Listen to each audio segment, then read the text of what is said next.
This episode of WDW Today is being sponsored by All Star Vacation Homes. And when you're next to Walt Disney World and you're looking for a place to get, and you're looking to see, I'd like to be able to get a lot of space for everyone, maybe some great amenities, and I don't want to pay a lot of money. Well, look no further than All Star Vacation Homes. They've got all the amenities you can look for, like private pools, your own private kitchen, game rooms, lots of different amenities. You can go browse the houses, check out what they got. Go online at www.allstarvacationhomes.com.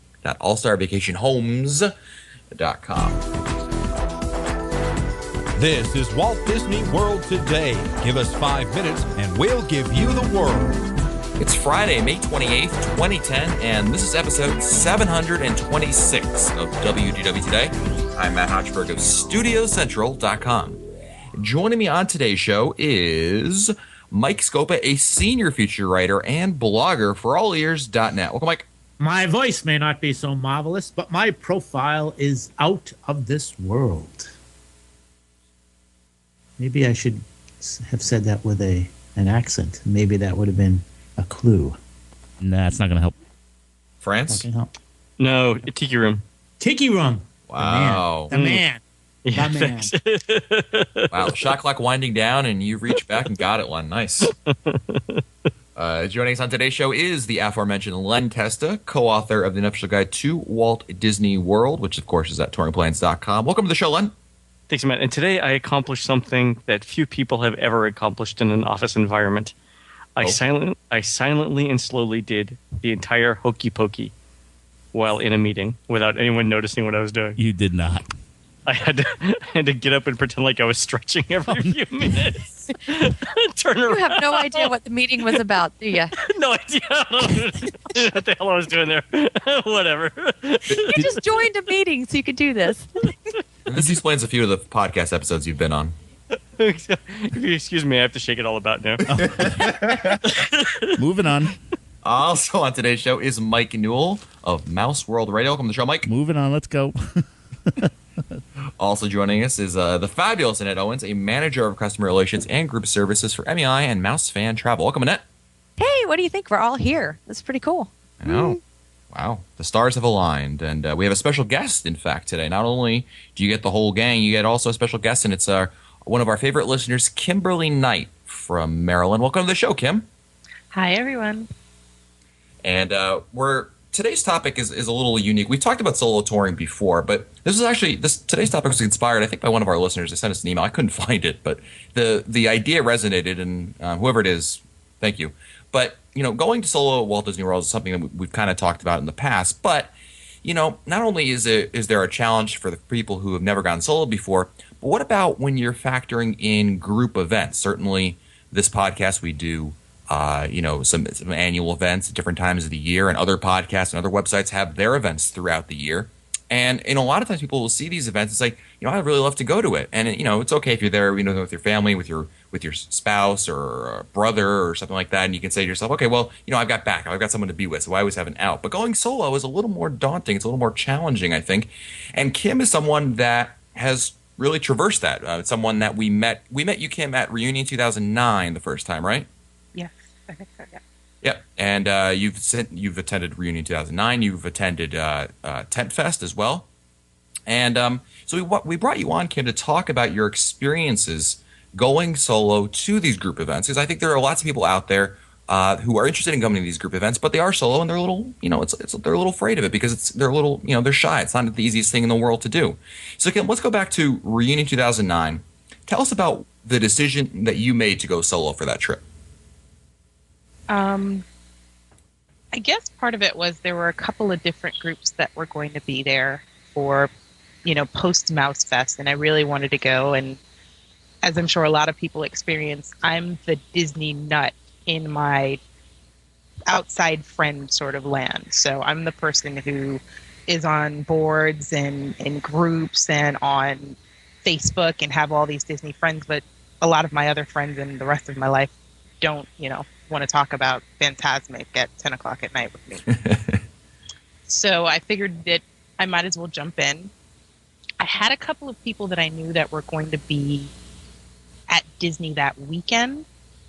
We weren't particularly close, but I kind of sort of knew them, and I figured it would be a good time to sort of get to know people a little bit better and see what was going on. And then the event started to come together for reunion. I said, why not? Now, how did you know those people that you mentioned? I actually met them through message boards. So there was one person in particular where we met on a sharing and illuminations cruise through a message board. And she had been one of the people that encouraged me and said, oh, you should come. People are going to be here. They're going to be very nice. Like you mentioned, it's really intimidating at first, especially being alone. And I'll put out there, people might not agree with me, but being a woman traveling alone, to kind of go, okay, I'm going to go to this place by myself with a whole bunch of people who might all not know each other, and I don't know any of them. Were you scared or intimidated or shy? Tell us a little bit about your thinking mentally. I mean, when you're going into this cold, not real. I mean, you knew people kind of online, but never actually met them before. So tell us about your thought process there. Like when you're on that flight and you're flying down there. I mean, what were you thinking exactly? What am I doing? Right? Is that what you're thinking? Well, it's a little shy. Little shy, little intimidated. I mean, I think that once you get to know all of you guys, you get really used to you and you realize all of this. But there are these people that you hear on the internet and you're trying to explain to folks, oh, there are these folks that I know through this podcast and on the internet, and I'm going to spend the weekend hanging out with them. And oh, no, I've never met any of them before. But it's going to be fine. It's going to be just fine. My first time I went solo, not to a group event, just solo to Disney World, I lied to my parents and told them I was going with someone from college just so that I had, because meeting people on the internet is just too creepy for them. I had to work them up to it. You know what I mean?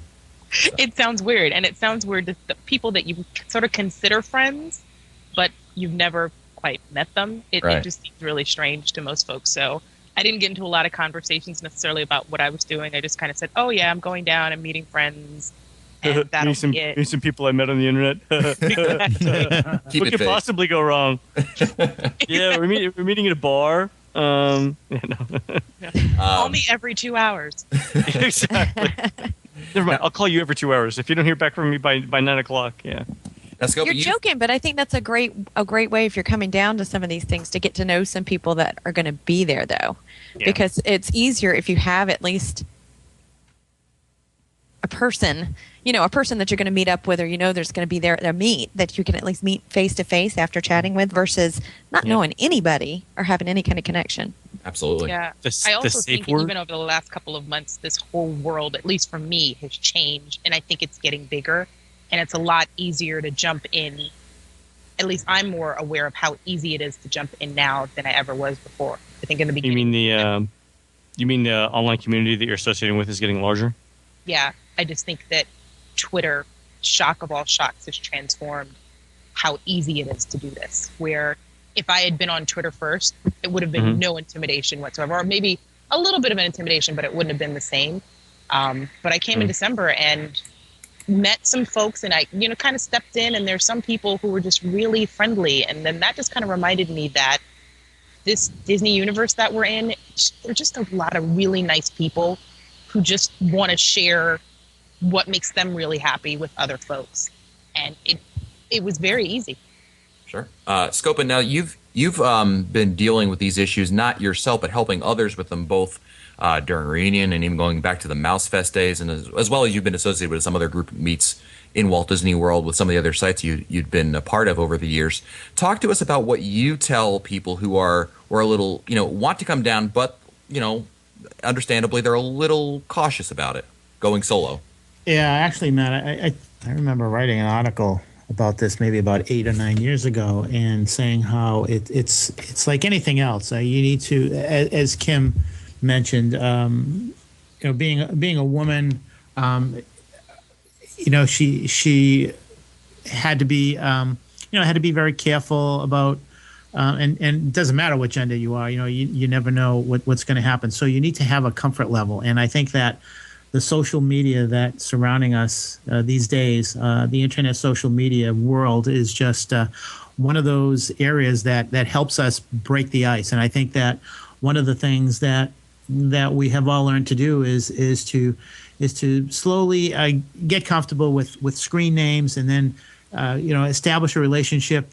Online chat rooms, forums, things like that, and then you've got the podcast where I know that I'm sure that all of us have met people and have said to us, and I've been told this many times, it's like, gee, I feel like I've known you all my life, because I'm familiar with your words, I'm familiar with your voice or whatever, and there's a comfort level there. And I think that one of the things that we've all learned is that you step very carefully, and as you get to that comfort level, and I think, Kim, maybe you had gotten to that comfort level, which said to you, yeah, I'm going to go, I'm going to meet these people, I'm going to establish some relationships, and I'm going to extend my relationships that I have established online, be it Twitter, be it Facebook, be it a forum, be it a chat room. And I think that's what's going on. And for a lot of people, I think that the internet, the chat rooms, the podcasts, the forums, they have served as a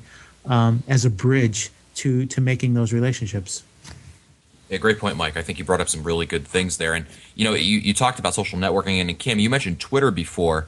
And, the beauty of Twitter is, like, Newell, I know you're someone who's kind of – you're not a fan of the forums anymore. Message boards, you kind of that kind of went for you. But Twitter and Facebook, certainly, those are two mediums that I think you – correct me if I'm wrong – that you definitely like more as a way to get to meet people online. Yeah, the problem I have with some of the message boards is that as the internet progressed, sometimes the message boards can get nasty. And for me, that's a total turnoff. So I kind of stepped back from the message boards and stepped away. Each message board seemed to have its own little clique, and if you really weren't part of the clique, sometimes you didn't feel like you belonged.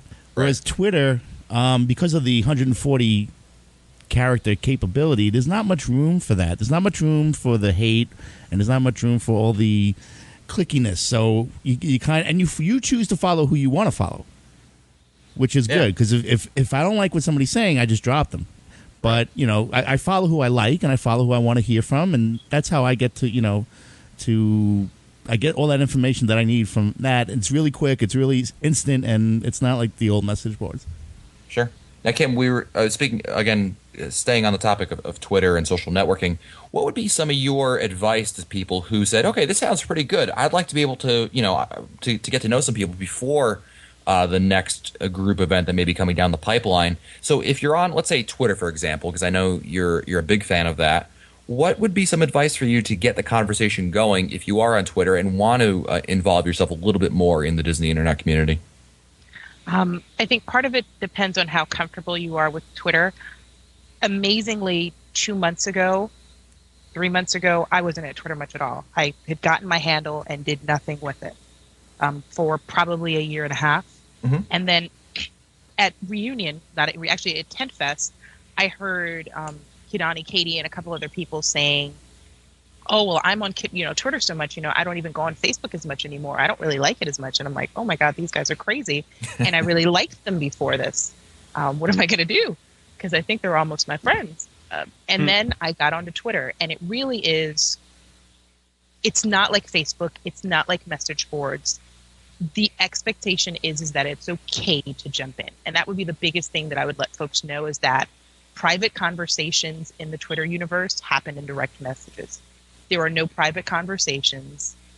You don't have to feel weird about joining in. Just join in. And the more people you see and the more conversations you become a part of or hear, the better off. Twitter works well when you've got a whole bunch of people that you're following and that eventually will follow you. The Disney World's very, welcoming. At least it has been to me. And so I'd tell folks, you got to jump in. You got to follow a lot of people. Make comments, and folks will eventually respond to you. That's a good point. I like the idea of just putting your comments out there, and people do read it. I mean, I know that I read quite a bit, and you're right. Someone says something funny or interesting, a lot of people write back, and it definitely makes sense. Now looking, I guess the immediate, as we're recording this event, the immediate event that's coming up is Reunion 2010, which is occurring in December 1st through 5th. And I know that we, based on the 2010 Reunion account or Twitter account rather, that we have there's a lot of people who are saying, I'd love to be able to go.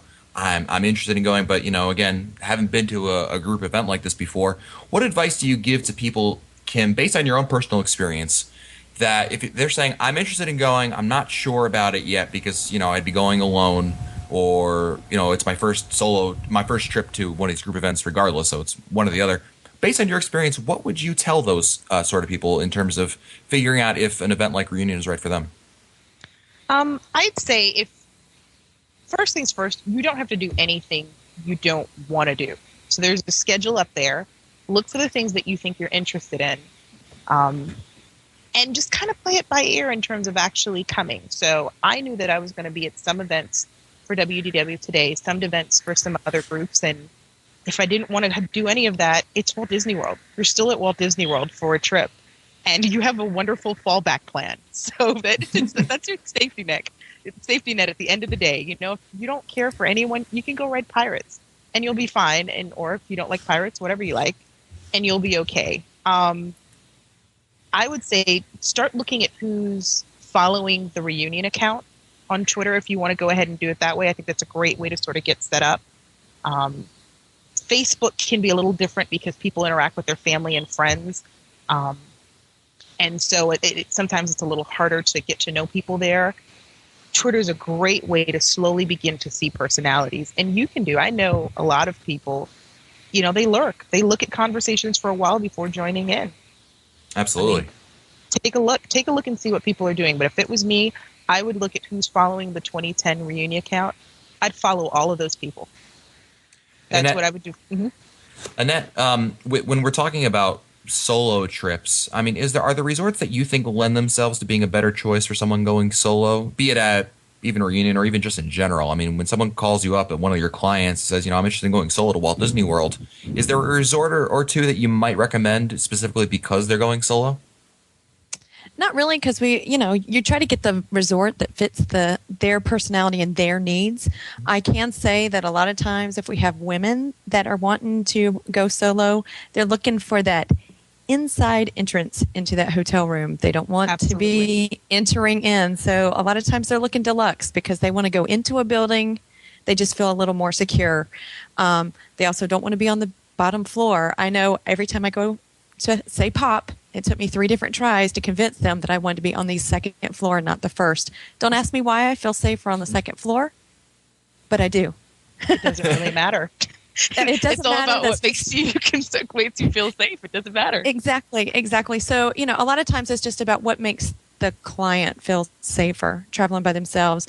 And I think one thing just to kind of throw out there, talking about Reunion, look at the schedule, and especially look at the schedule that we have on the first day. If you're looking to come down, you want to get involved in the group, at least do one thing on the first day to kind of get your feet wet. You don't want to wait till Saturday night or Sunday when it's all over, because then you're going to be kicking yourself going, man, they were a lot of fun. Wish I'd come and joined them sooner. Absolutely. I think if you get really intimidated by things, I know I can just put it out there. I mean, there are times when I choose to not be a shy person. I've chosen to not be a shy person, but a lot of times you see groups and you go, everybody's already going to have friends. And if you go the last night, well, of course, people have started, their stories now and all these things are happening and everyone wants to be welcoming and they're going to be. But if you come right at the beginning, then you've got some stories to go. I mean, I met, John from Illinois. I met him by going to the very first meet that you guys had for the party. And I ended up with more friends. I met Jeff Cheney, met other people the next night. And it was a slow buildup for December. Yeah, I think that fireworks event is a great one to come and join in, just because there's time to mingle, time to get to know each other and chat some while we're waiting on the fireworks to start. Yeah, I think the fireworks is a great meet to meet people, and the Dole Whip is a great meet. That's one that's earlier in the day on that first day on Thursday, and these are opportunities for you to kind of you come in, you'll see a group of us. It's pretty hard to miss us because you'll see a large group just sitting around, not in line for something. Generally, we're just kind of standing there and yapping, and you can just kind of introduce yourself to somebody around there that looks semi nice and everything, and go from there. Scopa, what would be your advice to someone who's showing up to, like, say, the Dole Whip meet or the fireworks meet on at Mickey's Very Merry Christmas Party, and they're there for the first time and they're seeing a huge group of people? What would be your advice to them to kind of acclimate them to the group? Well, the first thing I would do is I would suggest that well before the meet that whatever network or venue that they're using, be it Twitter or any board to make arrangements with 1, 2, 3, or however, as many people as they can to say, hey, I'm going to be going to the Dole Whip meet. I'm going to be going to the fireworks meet. I'm looking forward to seeing you. So, be on the lookout for me. I'll be on the lookout for you. Make sure that you have a photograph of yourself, or so that people will know you by sight, and make arrangements prior to the meet, so that when you approach, you've got a little excitement, you've got that comfort level again that I was saying before. So that there's going to be 1, 2, 3, or whatever, as many people there that you've made arrangements prior to the meet that you're going to meet. And I think that helps take care of any intimidation factor that may be present, if you hadn't done that.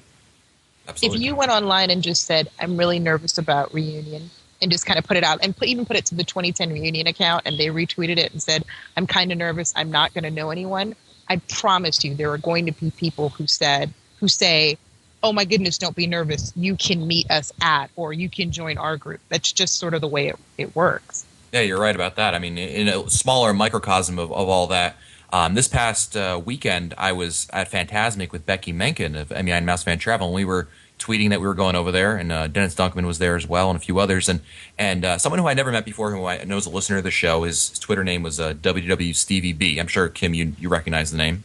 Of course. And Steve was in the park, and he did, he was like, hey, see your tweets over there, can I come stop by? And we said, sure, absolutely. This is all on Twitter. And that was an opportunity right there that we were able to meet someone, and and he was totally happy that he could make that connection finally in person, and I think that really he was definitely happy. I knew that, so that's I think what you're saying about putting yourself out there on Twitter and sending those messages out there, you'll definitely get a message back. Last question for you, Kim. Looking back on your previous trips going solo, in regards to group events and everything, is there something that you would? Is there not necessarily a mistake, but is there something you would have done differently? Knowing what you know now? I wish I had done it sooner. I wish I had come to things sooner. I wish I had joined in and figured this out sooner, because I feel like all of these things had been happening and it would have been so easy, and I just didn't know. I mean, I think that we were having this conversation this week. It's really hard once you start getting involved, especially tweeting, to actually have a solo trip. If you want a solo trip, just don't tell anyone you're going. I mean, otherwise, people are so genuinely excited and happy about the fact that you're going to Disney World because it's their favorite place too, that you will either find out that someone is going to be there and, hey, they want to meet up in a park with you, or they want to go out to dinner with you, or they want to hear, they want you to check in on Forest Square somewhere, or take a picture of something for them, or just talk with you while you're in the parks. And it makes it a lot of fun. Absolutely. And don't forget, of course, we've been mentioning a reunion, and a reunion 2010 is coming up this December 1st through 5th, 2010. You can find details at reunion.wdwtoday.com, and you can find the 2010 reunion Twitter account. That's just 2010 reunion, all one word. That's the Twitter account name. So, Kim, thank you so much for joining us and helping us out, and hopefully there's some others out there that have benefited from your experiences. I hope so. Awesome. And that's it for us today. Don't forget, this episode of WDW Today has been sponsored by All-Star Vacation Homes. And, it doesn't matter if you're going, it'd be a lot of space for a solo, but even so, I mean, I know that I would love to stay at an All-Star Vacation Home even if I was staying solo. But regardless of how many people you have in your party, an All-Star Vacation Home makes a lot of sense. It's a great value with a lot of great amenities. And again, price, not an issue. It's going to be very, very inexpensive. Check them out online. See what works for you at www.allstarvacationhomes.com. If you want to find our older episodes, read our show notes, or send us your comments, you can visit the WDW Today website at wdwtoday.com. For Lentesta, Mike Scopa, Mike Newell, the fabulous Annette Owens, and Kimberly Knight, I'm Matt Hochberg. We'll see you on the next show. Stupid Judy, stupid energy. This has been a production of Mouse World Radio.